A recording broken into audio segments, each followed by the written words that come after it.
Sebelumnya terima kasih sekali sudah bersedia datang ke acara diskusi yang kita selenggarakan secara double untuk memperingati Sumpah Pemuda dan Hari Pahlawan yang baru saja beberapa hari yang lalu. Kita sengaja gabung diskusi itu karena semangat yang dimiliki, yang digaungkan oleh Sumpah Pemuda dan Hari Pahlawan sebenarnya saling berkait dan karena Sumpah Pemuda 1928 digaungkan ketika Indonesia masih dalam bahasa Ben Anderson, saya kutip di Tor, sama-sama sudah membaca dari sejarah, ada pergulatan yang banyak terjadi di situ, begitu banyak korban nyawa, harta dan segala hal yang harus kita berikan untuk memastikan bahwa Indonesia yang satu itu tetap utuh sampai sekarang. Kita sengaja susun diskusi ini menjadi diskusi yang formal, lebih memberikan ruang pada teman-teman muda untuk berbagi. Jadi kita ada 4, tadinya 5 panelis, tapi yang satu berhalangan. Jadi kita ada 4 panelis dan 1 pembicara kunci, Bapak Nur Adnan, yang bersedia untuk membagikan kepada teman-teman muda mengenai apa yang terjadi pada waktu itu sebagai salah satu saksi sejarah yang mungkin saya yakin akan bisa memberikan banyak masukan kepada kita yang masih muda yang rentangnya sangat jauh dengan peristiwa itu. Kalau boleh saya bacakan, teman-teman mengikuti apa yang saya bacakan. Sumpah Pemuda. Sumpah Pemuda. Kami putra dan putri Indonesia. Mengaku bertumpah darah yang satu. Tanah air Indonesia. Kami putra dan putri Indonesia. Mengaku berbangsa satu. Bangsa Indonesia. Kami putra dan putri Indonesia. Menjunjung tinggi bahasa persatuan. Bahasa Indonesia. Kita akan melanjutkan dengan menyanyikan lagu Indonesia Raya.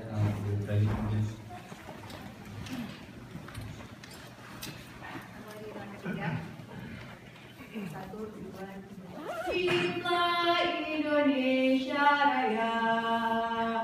Indonesia tanah airku, tanah tumpah darahku.